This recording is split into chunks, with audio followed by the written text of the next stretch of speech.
Umami na ang isang TikTok starlet na siya raw di umano ang babaeng nagpapatibok sa puso ngayon ni Makoy De Leon. Kilalanin si Mary Joy Santiago. Kilala si Mary Joy sa mundo ng TikTok at sa katunayan mayroon siyang 1.1 million na followers. Usap-usapan ngayon sa social media ang paghihiwalay nila Makoy De Leon at Elise Hoson. Sila rin ang tinutukoy ng mga blind items tungkol sa isang showbiz couple na naghiwalay na dahil sa isang third party.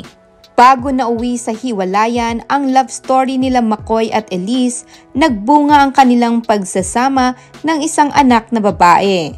Si Mary Joy Santiago ang di umano third party at dahilan kung bakit tuluyang naghiwalay ang dalawa. Nagsimula ang akusasyong ito nang mag-post ang TikTok celebrity ng picture nila ni Makoy sa kanyang Instagram story. Sa sobrang dikit na mukha nila Makoy at Mary Joy, masasabing parang meron ngang relasyon ang dalawa. Hello, Beb. Nawawala na ba ako sa FYP? Kasi tamad ko na mag-upload. Mag-upload ako 1 week, 2 weeks, ganun. Tapos, parang wala lang yung ina-upload ko. Pero siguro try ko na ulit na busy kasi ako sa boyfriend ko eh.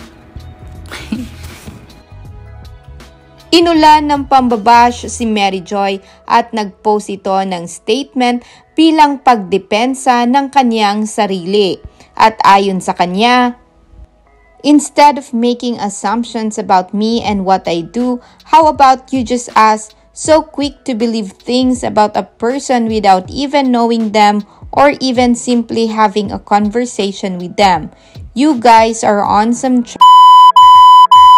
and I'm not here for it." Di napigilang mag-comment si Elise sa isang post ni Mary Joy. Ito ay ang post na may caption na, "I don't wanna wait, not anymore." Ang comment naman ni Elise ay, "Self-respect is power." Sa isang screenshot conversation, ipinaliwanag ni Mary Joy na hindi siya third party lamang. Break na raw sila Makoy at Elise bago siya pumasok sa eksena.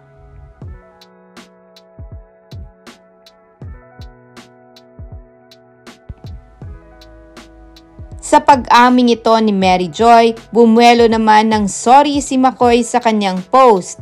Nag-post rin siya ng mensahe para sa kanilang anak ni Elise.